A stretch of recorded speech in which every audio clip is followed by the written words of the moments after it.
Wouldn't it be nice to have several thought leaders in your industry know and love your brand? Start a podcast. Invite your industry's thought leaders to be guests on your show and start reaping the benefits of having a network full of industry influencers. Learn more at sweetfishmedia.com. You're listening to B2B Growth, a daily podcast for B2B leaders. We've interviewed names you've probably heard before, like Gary Vaynerchuk and Simon Sinek, but you've probably never heard from the majority of our guests. That's because the bulk of our interviews aren't with professional speakers and authors. Most of our guests are in the trenches leading sales and marketing teams. They're implementing strategy. They're experimenting with tactics. They're building the fastest growing B2B companies in the world. My name is James Carberry. I'm the founder of Sweetfish Media, a podcast agency for B2B brands, and I'm also one of the co-hosts of this show. When we're not interviewing sales and marketing leaders, you'll hear stories from behind the scenes of our own business. We'll share the ups and downs of our journey as we attempt to take over the world. Just kidding. Well, maybe. Let's get into the show.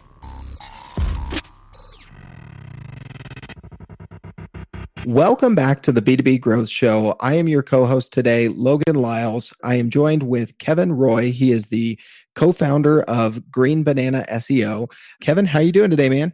Good. Thanks for having me. Awesome. Very excited to have you on the show. Talk about a different take on SEO. I think you've got some great things to share with our audience. Before we get into some SEO strategy and tactics, both in how you implement it and how you work with your agency partner, I would love for you to give our audience a little bit of background on yourself and what you and the team at Green Banana SEO are up to these days. Sure. So Green Banana is a full-service digital agency, and we're best known for our performance-based search engine optimization. We're almost at our 10-year mark. We work with businesses directly, and 70% to 75% of our business comes in through the 84 agency partners that work with Green Banana. So we offer performance-based search engine optimization that I think I'll be talking about today. And we do, we're a Google Premier AdWords partner. We do geofencing, display advertising, web development. I think what makes us unique in those areas are that we really focus on conversion rather than just telling clients, here's the impressions and clicks that you got. We say, here's what we're going to do to get you more leads or more form submissions or to have your phone ring. Nice. I like that. Taking a look at further down the funnel and those conversions a little bit farther down the buyer journey there. Kevin, let's jump right into this. Quick preface, in your opinion, since it's the world that you work in, since you guys have a focus on SEO amongst other things, but tell us a little bit about, how you see the landscape changing and why organic placement is still so important for businesses these days. So we've actually seen an uptick in requests for search engine optimization. And I think there's a couple factors to that. One is really no matter what reference that you read, 70 to 80% of the search volume, the clicks still come from the organic area. Another piece is that, paid media is getting more expensive, like Google AdWords.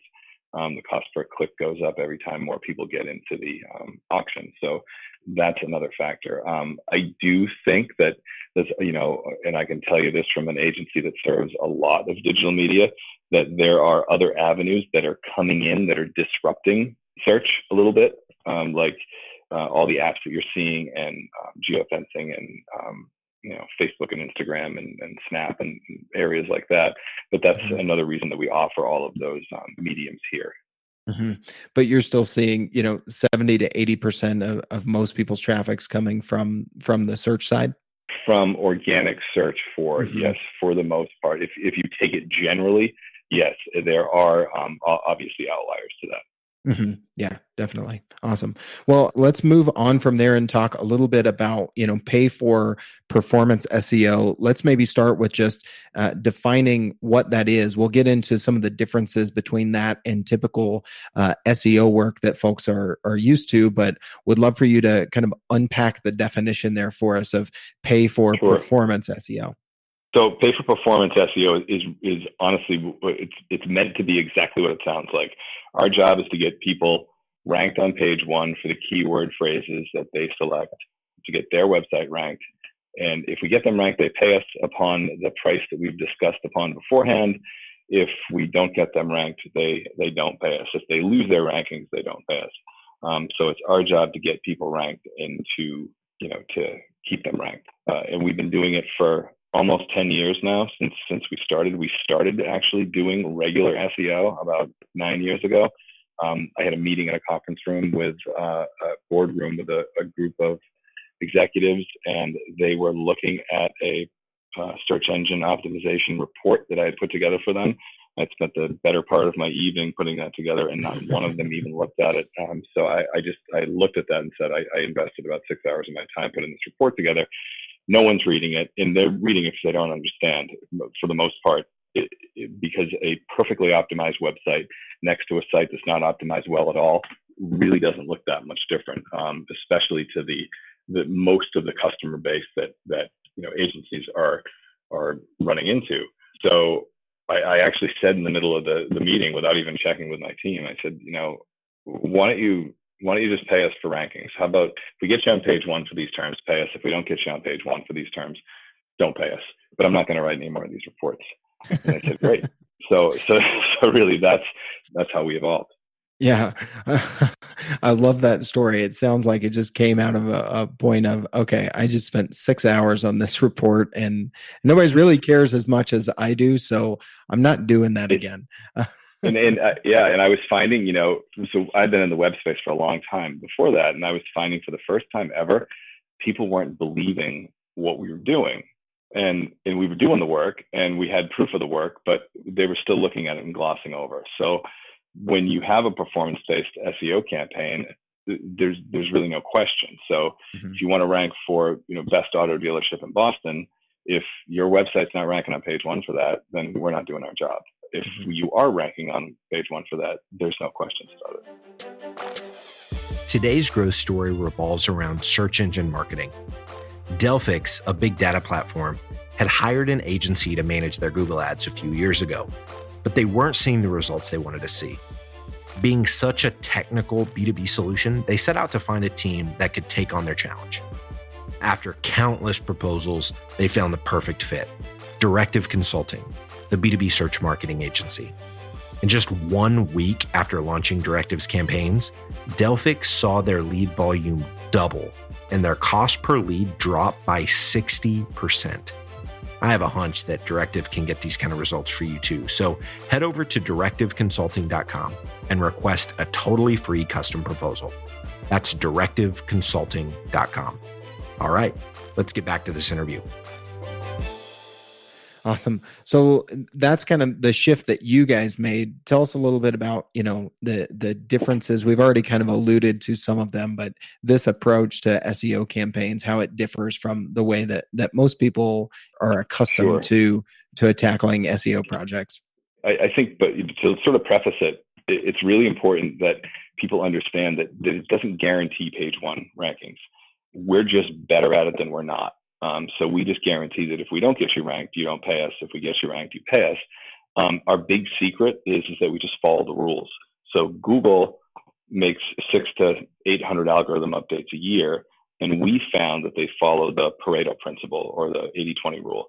So 80% of the changes that they make are trying to catch people from doing things that they don't want them to do, and 20% of those changes focus on the user experience.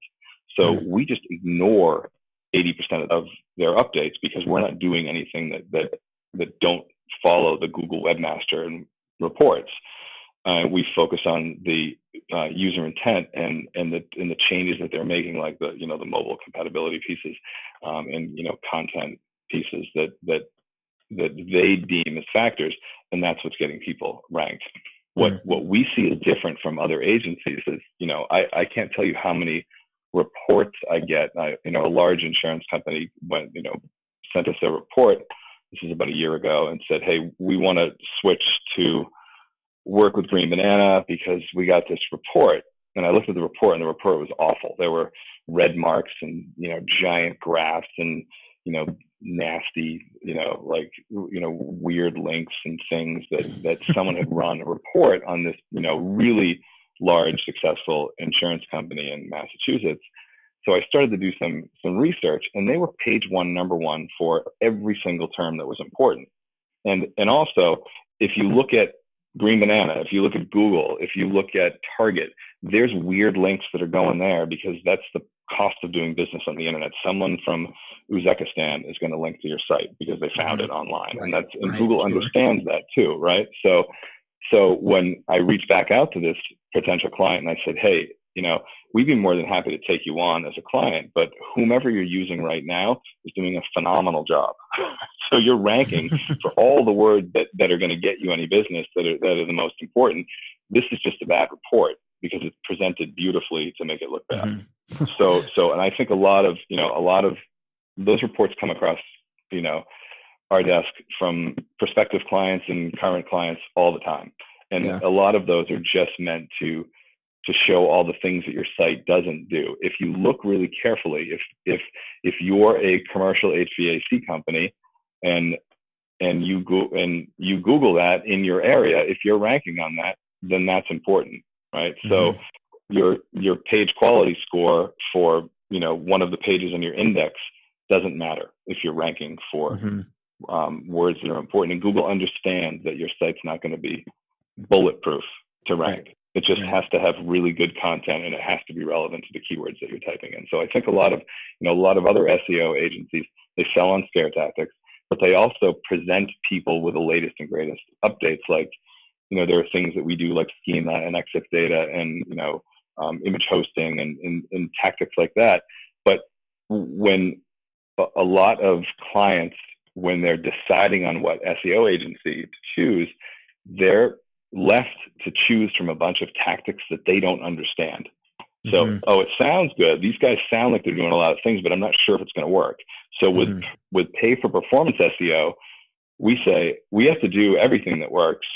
And if it doesn't work, we have to change our tactics to get you ranked on page one. If Google makes an update that, right. So that's a big difference.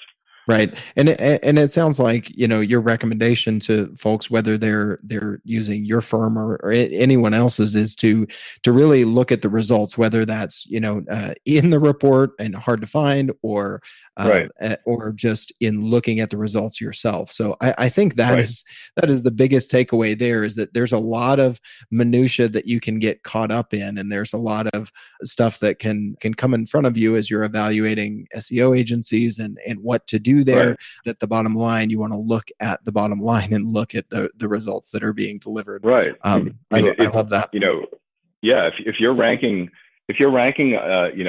page one for what you do and where you do it, you don't need an SEO agency. Right. I love it. Awesome. So the other thing you mentioned that you're seeing a lot with clients, maybe some confusion on, or where you guys are giving some advice, is, they're not quite sure where to start with their SEO strategy. So you're recommending doing a combination of paid and organic strategy. Tell us a few tips for folks that are maybe in that same boat of things they should be looking out for and things they should be thinking about. Sure. So that's a great question. So some people that we're not sure, they're hey, we think we need SEO, but we're not sure what keyword phrases we want to rank for. So let's just say you're a home services company and you offer a bunch of services, and you want to hire an SEO firm, but you're not sure if people are actually searching for what you're looking for, what you're offering, or more importantly, if they're searching for it and they're actually clicking on your site and calling you. So you can find search volume and search reports, and there's a lot of tools, Google tools, and there's a bunch of tools out there that will tell you if people are looking for terms, but you really don't know if people search for a term, click on it, and then convert on your website or call you or fill out a form. So if you jump into an SEO campaign, you rank for all these terms and you don't get any business. So a great way to find out is AdWords, because AdWords, in a few days, you can put up dozens and dozens and dozens of keywords that you rank on page one for if you have the budget. And you can find out, hey, someone that clicked, kitchen remodeling actually call me. So that's a great keyword to move into SEO. Yeah. Yeah. So using some early paid efforts to inform your SEO strategy as kind of a 1-2 combination is what I hear you saying, right. Kevin. Yeah. If you're, we've had people call before and say, hey, we've been doing AdWords. We've been on page 1, for AdWords for this keyword. We've never gotten any business out of it. We want to switch to SEO. Well, why? Why do you want to do that? You're just going to get more of nothing. Right. So, it's a great tool to figure out, what works and what doesn't work. Yeah. I love that. And it seems like, there's this common vein of what I hear you saying, Kevin, is just continue to focus on what works and what's delivering results, and then kind of reverse engineer it from there. And that can kind of take away some of the mystery of some of these things, that folks sometimes struggle with, whether it's SEO or paid ad campaigns or whatever the case might be. I love it. Awesome. Well, Kevin, this has been a great conversation. Thank you so much for sharing some of your insights with our audience. If anybody listening to this would like to stay connected with you or reach out, ask any follow-up questions, what's the best way for them to go about doing that, man? So you can go to greenbananaseo.com, or you can just look me up on LinkedIn. Awesome. All right. We'll make sure to link to your LinkedIn profile in the show notes. So anybody looking to do that can do it very easily. Kevin, thanks again so much for coming on the show, man. Hey, thanks for your time. I really appreciate it. Digital marketing agencies have a tough job. You have to stay on top of the latest marketing strategies for your clients and your agency. What if there was a way you could address both at the same time? Imagine your agency putting out content with greater quality and quantity. Envision bringing your clients a turnkey solution for one of B2B marketing's fastest growing media strategies, podcasting. All those clients asking for your help with their account-based marketing efforts? Picture being the first to bring them the idea of content-based networking, showing them the proven strategy for breaking into their most coveted accounts. Here's the concept. Sweetfish Media is looking to work with a limited number of innovative agencies interested in a new partnership model. We produce a podcast for your agency. You introduce the power of podcasting and Sweetfish services to your clients. Everybody wins. Learn more at sweetfishpartners.com.